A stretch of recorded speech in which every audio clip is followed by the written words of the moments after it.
Hey, this is Dean at Autotech. We are here with another post repair inspection. This one's kind of unusual because, as you can see, it's not all marked up like we normally would do. On the surface, this does not look like a horrible job. Like any normal person would look at this and think it's not that bad. And it really isn't on the surface a horrible job. Just to give you a little backstory, it's a 2025 Honda Pilot with less than 3,000 miles on it. It was hit by parked on this side, pushed up on the curb on that side, messed up all the front suspension on both sides. I think it was hit back here as well.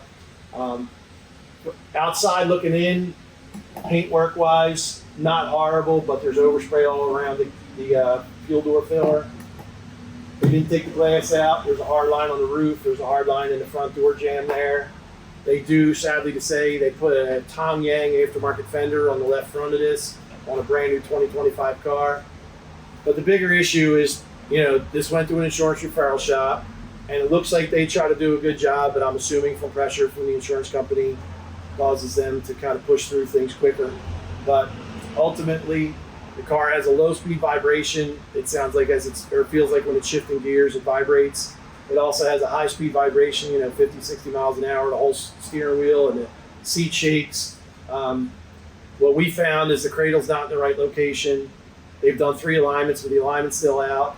They've replaced 2 wheels, one OEM, one reconditioned. I think they only put 1 or 2 tires on it when they probably should have put all 4. There's so many underlying issues that we really don't even know where this is going to go, but what ended up happening is the insurance company just totaled it to get her out of it after they paid 20 grand to fix it. At the end of the day, luckily the customer is going to be made whole. I do know they didn't do any safety inspections to the vehicle as well. But at the bottom line, they're going to total the car, get the customer out of it, which is a win for the customer. She's not stuck with a brand new car with all kinds of issues, after a repair. So kind of a weird one, a little difficult to explain, but bottom line, they're going to total it. This is Dean at Autotech. Check us out at autotechcollision.com.